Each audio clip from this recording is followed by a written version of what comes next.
So there is a clip from Jimmy Dore's most recent live stream. He live streams every Saturday, and he had made a statement about the people of India. And the context of this is Tulsi Gabbard recently announced her run for president. She is going to be running as a candidate for president. I predict she'll drop out early because I think Bernie will run. But basically, Jimmy Dore is a very big fan of Tulsi Gabbard. She's been on his show.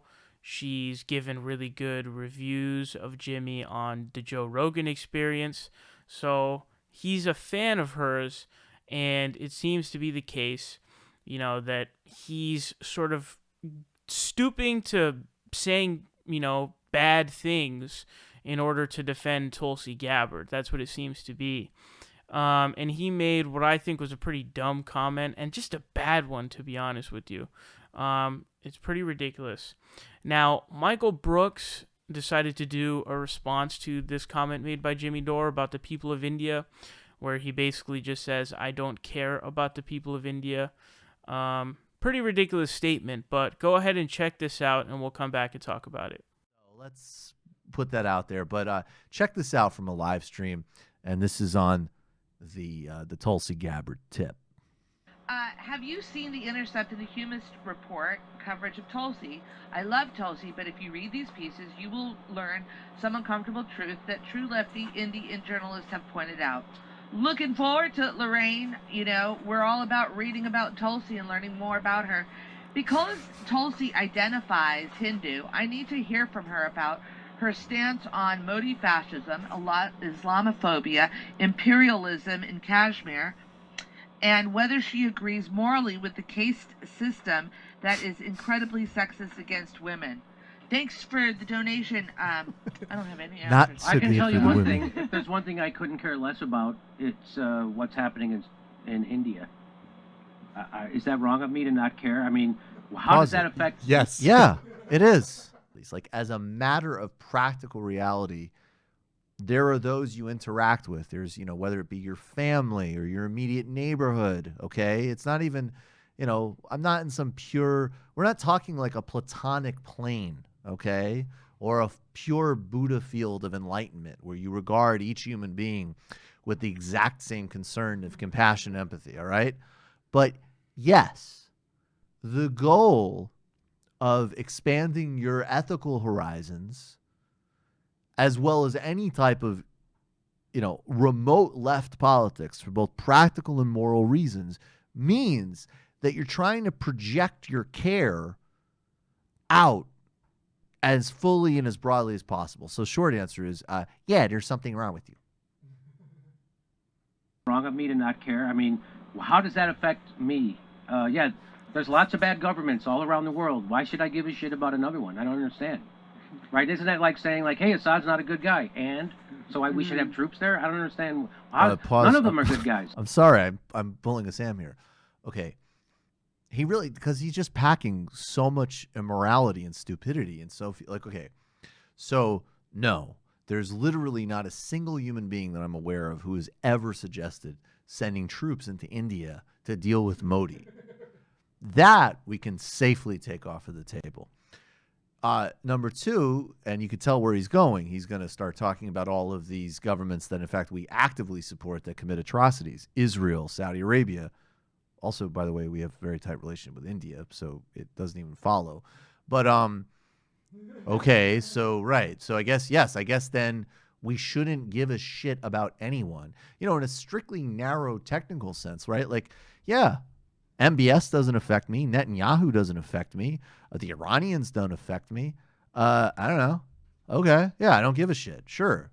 That's that I wouldn't call that progressive thinking. Okay, so if you don't know, this criticism of Tulsi Gabbard revolves around her support and association with current Indian Prime Minister Narendra Modi. Now, he has, he's had a really troubled past. I think he was something like blocked from coming to the United States for a while, but basically he's a Hindu nationalist. Tulsi is also, incoincidentally, also a Hindu.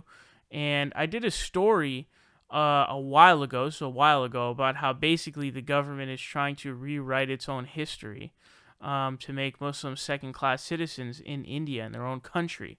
And also, he's someone who's absolutely insane. There were the riots that happened where a bunch of people died.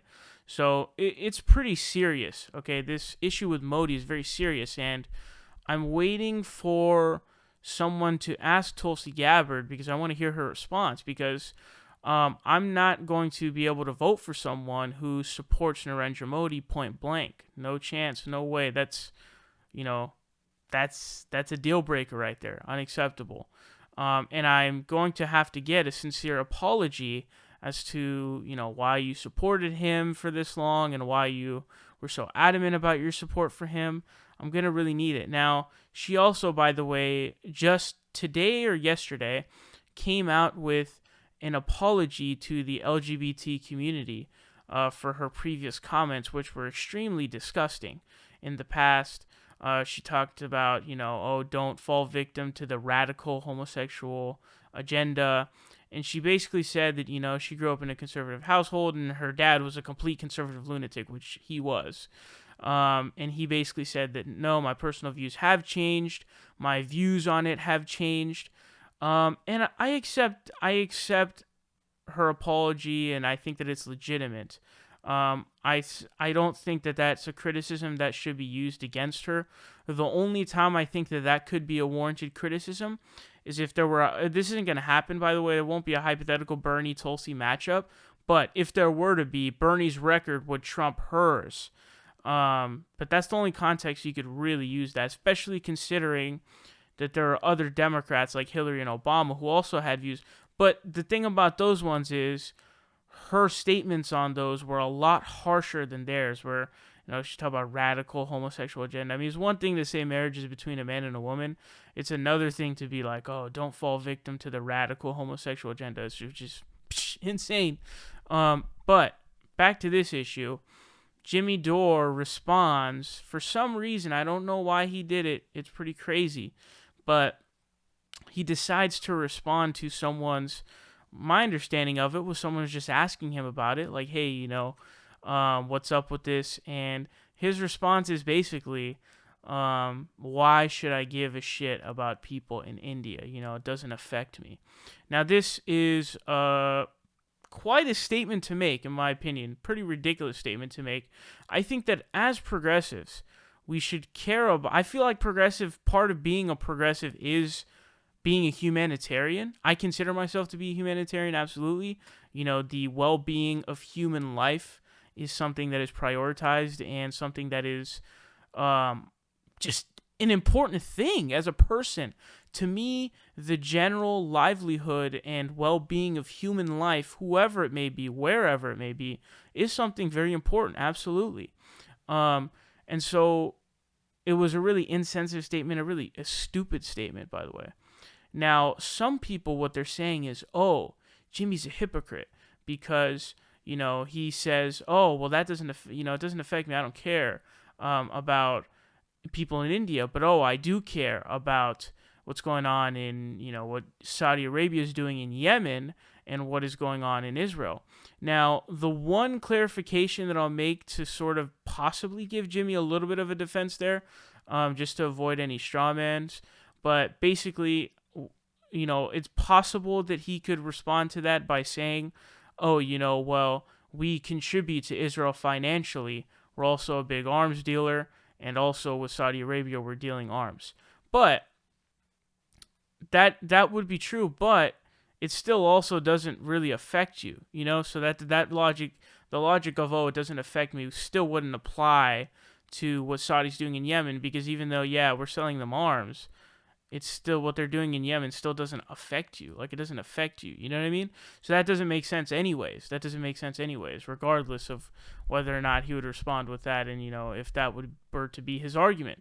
But the point here being, I don't get why he said it. I thought it was pretty ridiculous. I thought it was just, honestly, it's just like a nasty thing to say. Like a shitty thing to say. A garbage thing to say.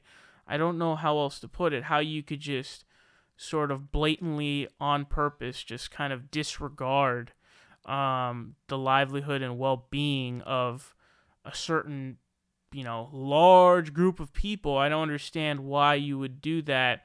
And also, I don't think that you could be of the mindset of, I don't give a shit about Indian people and still be a progressive. I don't think those two can coexist. I think that those are sort of mutually exclusive. But that's just my opinion. You could differ on that in terms of opinion-wise. I think we should absolutely care about the livelihood and well-being of people all across the world. And there's also, we sort of do have some ties to India, and there are things that we can do. But also, the other thing is that what we're talking about here, Jimmy kind of goes, oh, they're all bad. Should we send troops there? That's not the question at hand. The debate right now isn't, oh, should we send in troops to India? What? That's not the debate at all. What we're talking about is, you can't be a supporter of said person. This has nothing to do with, oh, should we send troops there? And it seems like a dumb response. That's sort of a desperate response, if you will. One that is just, you're real desperate to say something and you just kind of throwing shit at the wall to see what sticks, is what it seems to me. Because no one's talking about sending troops in. That's not what anyone's saying. What we're saying is, yo, dog, if I'm going to cast my vote for you, this is really concerning that you support someone like Modi, who's trying to rewrite the history of their own country to make Muslims second-class citizens, and also the past of those riots that happened where a bunch of people died. So those are the concerns at hand. I thought the comment was pretty nasty. I thought it was pretty ridiculous and just trashy. And I don't know why he did it, and I think that it's worrisome that he did it because it sort of implies this sort of weird motive of protecting Tulsi Gabbard at all costs. And I don't like any candidate being like that. You want to criticize whoever candidate legitimately, do it. Bernie Sanders, whoever. I mean, we do it all the time. So I just, thought the comment was bad, and that's sort of how it goes down.